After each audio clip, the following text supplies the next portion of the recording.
Welcome to our weekly market review, and for the South African market, the focus this week will fall on the first MPC meeting of the year.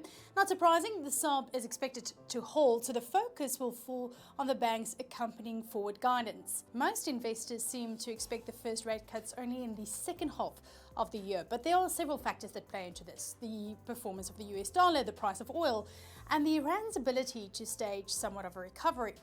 But given the global conflict situations as well as the geopolitical tensions, these factors are tricky to predict. Preceding the SARB is the release of the latest CPI and PPI data. Both are expected to have slowed, perhaps even at a quicker rate than anticipated. And if that's the case, it could nudge the SARB to move quicker on rate cuts. But Kganyago and his team will likely want to be confident that inflation is secure at that 4.5% midway point before they will make a move. Then ratings agency Fitch came out this weekend announcing that it will keep South Africa's rating unchanged, but warns the country faces a bleak growth trajectory with the failures at Transnet particularly concerning. This announcement, along with the upcoming SARB event, is likely to keep investors cautious in their position taking this week, and in the absence of any other support, this has been constraining the rand's performance. South Africa is not the only one with rate decisions this week. The European Central Bank is expected to keep rates unchanged, and there too the focus will shift to the forward guidance, with the bank likely to keep rates on hold for most parts of the first half of the year.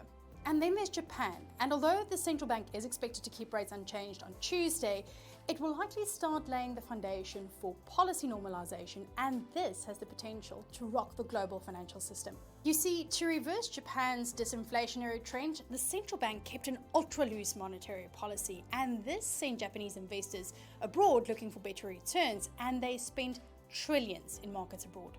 Now, with inflation gaining traction, we are expecting the central bank to start normalizing its monetary policy, and this could prompt Japanese investors to disinvest and reinvest in their local economy, causing a bit of a rumble in global markets. Also coming up this week is the Q4 GDP figures in the US. Growth is expected to have moderated. I briefly spoke about the situation playing out between the Fed and the markets last week, with the markets seemingly expecting a much harder economic landing than the one currently being sold by the Fed.